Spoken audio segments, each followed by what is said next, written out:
know what? There's a lot of big things that I want to see happen this upcoming season. I want to see Colonoscopy Caulfield score 40 goals. I want to see Arbor Junkie get 777 penalty minutes. But one of my biggest hopes of all is that the Canadians don't get absolutely destroyed by injuries again this season. You know what I mean?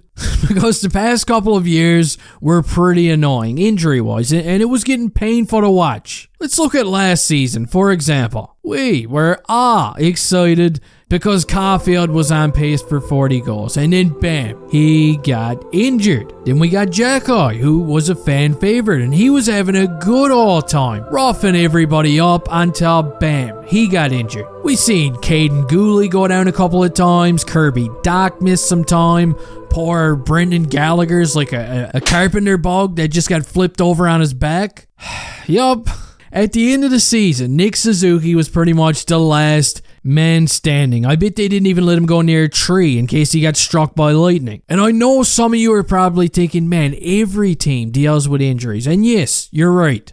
But what's been happening in Montreal lately is an anomaly. And anybody that's got one eye that works is aware of this, including our fearless leader, Kent Hughes, okay? He's seen it all along, and here's what he did. And keep in mind, this could end up being one of the most underrated moves that they made during the offseason. You see, Hughes, he started playing whack-a-mole with the medical team. He fired a couple of guys. He hired a couple of guys to replace them. And honestly, I've got faith that this is going to be a difference maker heading into next season. Now, I don't want to see Sean Monahan fall apart in front of our eyes anymore. I mean, I'm to a point where I can't even let my kids watch Sean Monahan.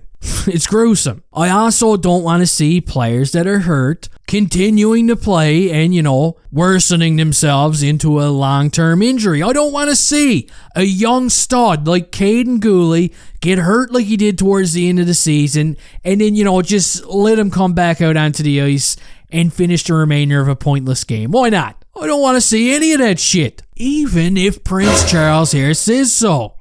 I'm sorry, Charles. I didn't mean to drag you into this, buddy. So my question for you guys today is, will this make a difference? Because even if they can cut the injuries by 25%, not only is it going to give the fans a better product on the ice, but you got to admit it's also going to give Kent Hughes a better hand during the trade deadline, because there's not too many GMs that are going to come knocking for players who are already injured.